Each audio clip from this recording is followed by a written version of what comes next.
الحمد لله رب العالمين والعاقبة للمتقين ولا عدوان إلا على الظالمين والصلاة والسلام على رسوله الكريم اما بعد۔ اللہ تبارک و تعالیٰ پر حمد و ثنا اور اس کے نبی کریم صلی اللہ علیہ وسلم پر بے شمار بے حد بے عدد درود و سلام کے بعد، محترم ناظرین، شرح احادیث احکام کے اس سلسلے وار پروگرام میں ہم آپ کی خدمت میں حاضر ہیں۔ السلام علیکم ورحمۃ اللہ وبرکاتہ۔ ناظرین کرام،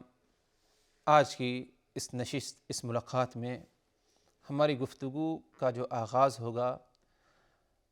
پہلی حدیث جو کتاب الطہارہ سے متعلق ہے۔ کتاب الطہارہ سے مراد اگر دیکھا جائے تو وہ اہل علم جنہوں نے احادیث احکام شریعت کی بنیاد پر جمع کی ہے، یعنی فقہی مسائل اور احکام کی بنیاد پر جنہوں نے احادیث جمع کی ہیں، ان کا طریقہ یہ رہا ہمیشہ کہ پہلے کتاب الطہارہ، یعنی وہ احادیث جن کا تعلق طہارت سے ہے، طہارت میں وضو، تیمم، غسل، یہ تمام چیزیں داخل ہیں۔ طہارت کی سے متعلق احادیثوں کا مجموعہ ہوتا، اس کے بعد نماز سے متعلق احادیث کا مجموعہ، اس کے بعد زکوٰۃ یا بعض نے کیا ہے روزے سے متعلق احادیث کا مجموعہ، پھر اس کے بعد جو ہے حج سے متعلق احادیث کا مجموعہ۔ یہ جو ہے سلسلے وار جو ہے طریقہ رہا ہے، اسی سلسلے سے کیا ہے احادیث کو جمع کیا کرتے تھے۔ تو آج کی اس نشست میں کتاب الطہارہ، یعنی طہارت سے متعلق جو احادیث آپ حضرات کے لیے منتخب کی گئی ہیں صحیح بخاری صحیح مسلم سے، ان احادیث میں پہلی حدیث جس کا تعلق کتاب الطہارہ سے ہے، وہ حدیث آپ حضرات کے سامنے اور اس کی تشریح کے لیے آپ کی خدمت میں حاضر ہوئے ہیں۔ حدیث سب سے پہلے آپ حضرات کے سامنے پڑھ دی جائے۔ عن ابی ہریرہ رضی اللہ عنہ قال قال رسول اللہ صلی اللہ علیہ وسلم لا يقبل اللہ صلاة احدکم اذا احدث حتى يتوضأ۔ یہ آپ صلی اللہ علیہ وسلم کا فرمان۔ یہ حدیث صحیح بخاری اور صحیح مسلم کی ہے، دونوں کتابوں میں یہ حدیث موجود ہے۔ حدیث کے راوی حضرت ابو ہریرہ رضی اللہ عنہ ہیں۔ آپ صلی اللہ علیہ وسلم کی اس حدیث کا ایک عام مفہوم یہ ہے کہ آپ نے فرمایا لا يقبل اللہ صلاة احدکم اذا احدث، اللہ تم میں سے کسی ایک کی نماز اس وقت تک قبول نہیں کرتا جب وہ بے وضو ہو جائے، حتی یتوضأ، یہاں تک کہ وہ وضو کر لے۔ یہ حدیث کا ایک عام مفہوم ہے۔ اس کی تفصیل میں اور تشریح میں اگر ہم جانا چاہیں تو آپ صلی اللہ علیہ وسلم کا یہ فرمان لا يقبل اللہ، اللہ قبول نہیں کرتا تمہاری نماز کو۔ عدم قبولیت کا مطلب یہ کہ اگر تم نے نماز پڑھا تو اس پر اللہ تبارک و تعالی اجر و ثواب نہیں دے گا، اور یہ کب ہوگا؟ اذا احدث، اگر بے وضو ہو انسان، باوضو نہیں بلکہ بے وضو ہو، وضو اس کا ٹوٹ گیا ہو، حدث کی حالت میں ہو یا جنابت ہو، کسی بھی بنا پر جو ہے اگر اس کا وضو ٹوٹ گیا ہے، بے وضو ہے، تو اس کی نماز اللہ تبارک و تعالی قبول نہیں کرے گا اگر وہ بے وضو رہ کر نماز پڑھے۔ ہاں، یہ بات الگ ہے کہ اگر بھول کر نماز پڑھتا ہے کوئی بغیر وضو کیے تو اس پر اس کو کوئی گناہ نہیں، جیسے اسے یاد آئے کہ میرا وضو نہیں تھا، اپنی نماز کو اسی حالت میں توڑے اور جا کر کے وضو کر کے دوبارہ نیت باندھے۔ لیکن ایک شخص جان بوجھ کر بے وضو رہتے ہوئے نماز پڑھے، بغیر وضو کے جان بوجھ کر، تو یہ ایسا انسان گنہگار ہوگا۔ گنہگار اس لیے کیونکہ اس نے نماز بغیر وضو کی پڑھی اور نماز کی تعظیم نہیں کی۔ نماز کی ایک عظمت ہے، ایک اہمیت ہے، اتنی اہمیت کہ اللہ نے شرط رکھی ہے کہ بغیر وضو کی نماز نہیں ہو سکتی۔ تو اسی لیے بغیر وضو کے اگر کوئی نماز پڑھے تو اس نے اللہ کی نافرمانی کی، اور وہ اس لیے کیا ہے گناہ ہوگا، اور یہ نماز کے ساتھ استہزاء، مذاق اور سخریہ میں داخل ہوگا، اور یقیناً دینی احکام شریعت کے ساتھ استہزاء کرنے کی جو ہے کوئی گنجائش نہیں۔ تو آپ صلی اللہ علیہ وسلم کا یہ فرمان، لا يقبل اللہ الصلاۃ احدکم،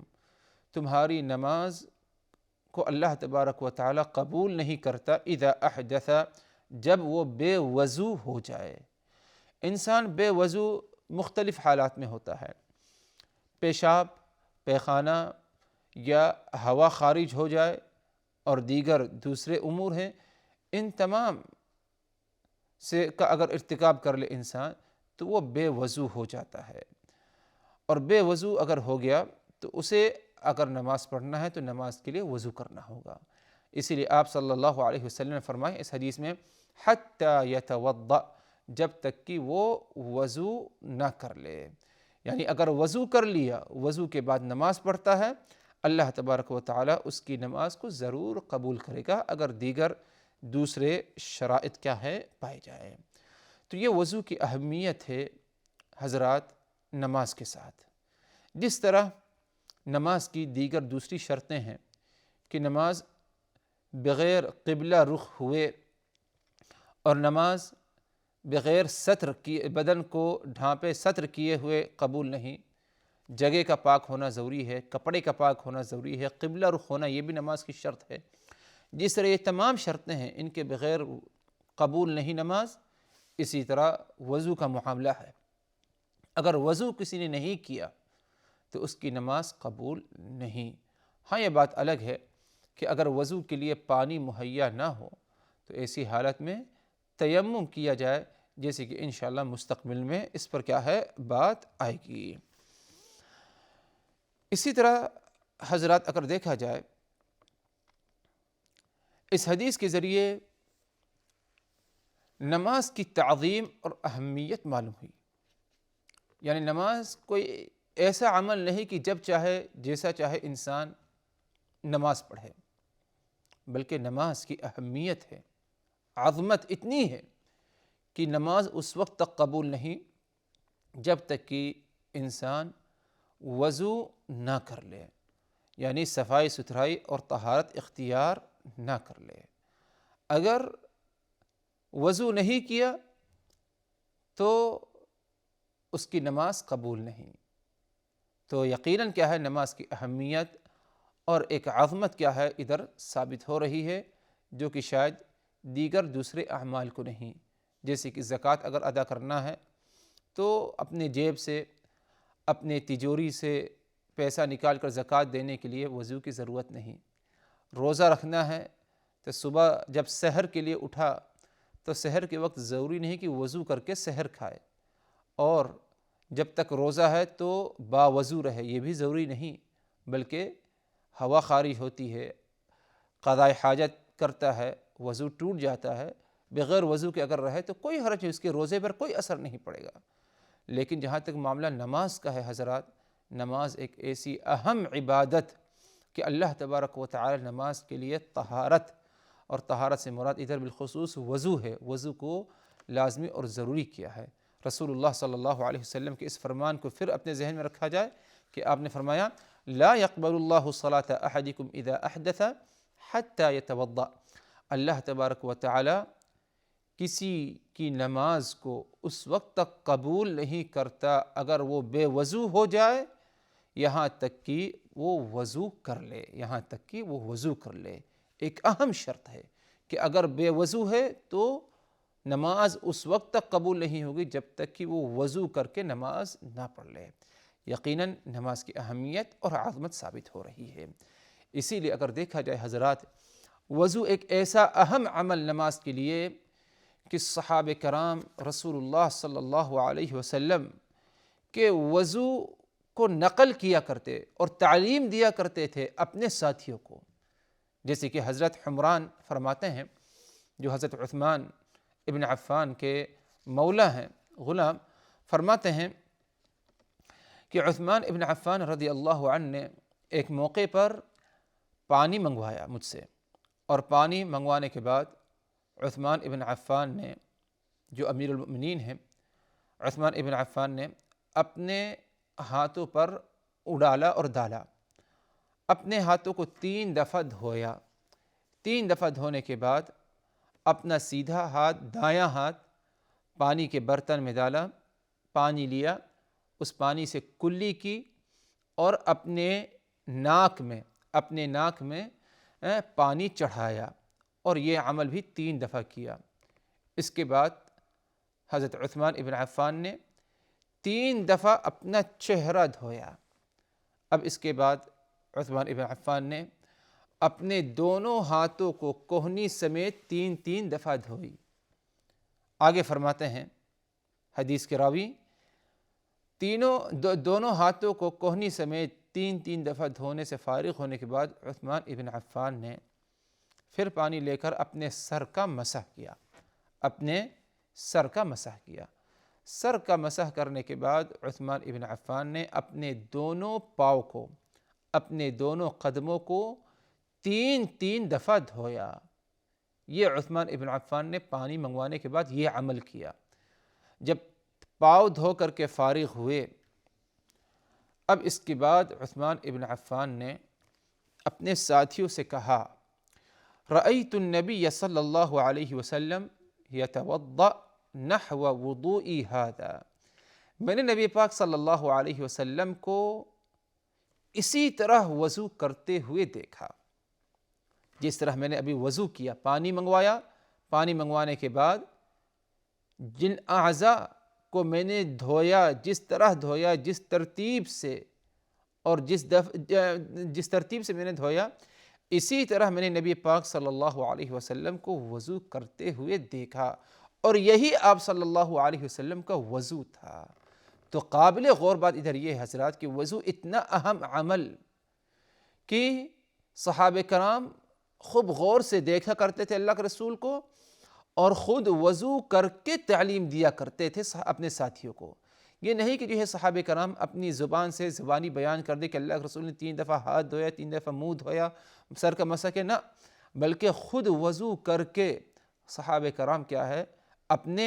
دیگر دوسرے ساتھی کو تعلیم دیا کرتے تھے، دکھایا کرتے تھے، اور کہا کرتے تھے، جیسے کہ حضرت عثمان کے بارے میں آیا کہ میں نے نبی پاک صلی اللہ علیہ وسلم کو اسی طرح وضو کرتے دیکھا جس طرح میں نے وضو کیا۔ آگے فرمایا عثمان ابن عفان نے، اور آپ صلی اللہ علیہ وسلم نے فرمایا، جب میں نے آپ صلی اللہ علیہ وسلم کو وضو کرتے دیکھا، فرمایا آپ نے، من توضأ نحو وضوئی ھذا، جس نے میری طرح وضو کیا، میں نے جس طرح وضو کیا، یعنی اللہ کے رسول نے وضو کیا، وضو کر کے فارغ ہوئے۔ اب اس کے بعد آپ صلی اللہ علیہ وسلم نے جو باتیں کہی تھیں اس کے بارے میں حضرت عثمان فرماتے ہیں کہ آپ صلی اللہ علیہ وسلم کو وضو سے فارغ ہوتے میں نے دیکھا کہ آپ نے کہا، من توضأ نحو وضوئی ھذا، جس نے میرے اس وضو کے طرح وضو کیا، اسی طرح وضو کیا، ثم صلی رکعتین، پھر اس کے بعد 2 رکعات اس نے نماز پڑھی، وضو کیا، وضو کے بعد 2 رکعات اس نے نماز پڑھی، لا یحدث فیہما نفسہ، اور جب 2 رکعات اس نے نماز پڑھی، نماز کے دوران اس نے اپنے نفس سے کوئی بات چیت نہیں کی، اپنے آپ سے بات چیت سے مراد کیا، ادھر مراد یہ کہ نماز پڑھتے وقت یکسو ہو کر اللہ کی طرف متوجہ ہو کر نماز پڑھا، اپنے ذہن کو ادھر ادھر منتشر نہیں کیا، اپنے ذہن کی اس نے حفاظت کی، اللہ ہی کی طرف متوجہ رہا، ادھر ادھر اپنے ذہن کو کیا ہے نہیں لے گیا، اور ذہن حاضر تھا اس کا نماز میں۔ جس نے اس طرح وضو کرنے کے بعد نماز پڑھی، غفر لہ ما تقدم من ذنبہ، تو اللہ تبارک و تعالی اس کے تمام پچھلے گناہوں کو کیا ہے معاف فرما دیتے ہیں۔ یہ رہی فضیلت حضرات، اگر وضو کیا جائے اسی طرح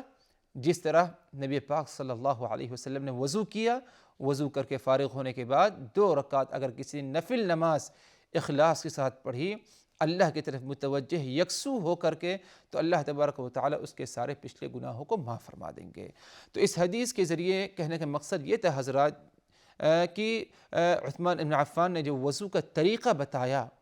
اس سے یہ بتانا مقصد تھا کہ وضو کی کتنی زیادہ اہمیت کہ صحابہ کرام آپ صلی اللہ علیہ وسلم کو وضو کرتے دیکھا انہوں نے،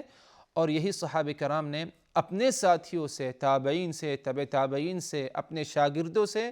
آپ صلی اللہ علیہ وسلم کا وضو کر کے دکھایا، نہ کہ صرف زبان سے تعلیم دی، کیونکہ وضو اتنا اہم عمل ہے، اتنا اہم عمل ہے کہ اس کے بغیر کوئی نماز کیا ہے قبول نہیں ہوتی، چاہے وہ فرض نماز ہو یا نفل نماز ہو یا نماز جنازہ کیوں نہ ہو۔ نماز جنازہ بھی کیا ہے، اس کے لیے بھی کیا ہے، وضو ہونا شرط ہے، کیونکہ آپ صلی اللہ علیہ وسلم کا فرمان لا يقبل اللہ صلاة احدکم اذا احدث حتى يتوضأ، اللہ تم میں سے کسی ایک کی نماز اس وقت تک قبول نہیں کرتا جب وہ بے وضو ہو جائے، یہاں تک کہ وہ وضو کر لے، یہاں تک کہ وہ وضو کر لے۔ صلاۃ کا لفظ آیا جس میں ہر نماز داخل ہے، چاہے وہ فرض نماز ہو یا نفل نماز میں سے کوئی بھی نماز ہو، صلاۃ استسقاء ہو، صلاۃ عیدین ہو، صلاۃ ضحیٰ ہو، تہجد کی نماز ہو، اسی طرح نماز جنازہ بھی اس میں داخل ہے کہ نماز جنازہ بھی بغیر وضو کی اللہ تبارک و تعالی قبول نہیں کرتا۔ یقیناً یہ نماز کی ایک اہمیت اور ایک عظمت ثابت ہو رہی ہے کہ ایک اتنی اہم عبادت جس کے لیے وضو کا ہونا کیا ہے، شرط ہے۔ وضو ایک اہم عمل نماز کے لیے شرط ہے، اور اسی طرح عام حالات میں بھی اگر دیکھا جائے تو وضو بھی ایک مستقل عبادت ہے جس کے کرنے سے انسان پاکیزگی حاصل کرتا ہے اور اپنے گناہوں کو کیا ہے اس وضو کے ذریعے کیا ہے مٹواتا ہے، بخشواتا ہے، جیسے کہ دوسری روایات میں آیا ہے۔ تو گزارش یہ ہے اپنے آپ سے اور آپ تمام حضرات سے محترم ناظرین کہ ہر نماز کے لیے جو وضو ہو، وضو تو ہم کرتے ہیں لیکن وضو اچھے طریقے سے ہونا چاہیے۔ نبی پاک صلی اللہ علیہ وسلم نے جیسے کیا ہے ویسے ہی ہمارا وضو ہونا چاہیے اخلاص کے ساتھ، تاکہ اللہ تبارک و تعالی وضو کی برکت سے ہمیں اپنی طرف سے اجر و ثواب سے نوازیں اور نماز کی قبولیت ہو۔ اس لیے وضو میں اگر کوئی خلل رہتا ہے تو نماز میں بھی کیا ہے خلل اور کیا ہے کمی رہ جائے گی۔ محترم ناظرین، اسی پر اکتفا کرتے ہیں،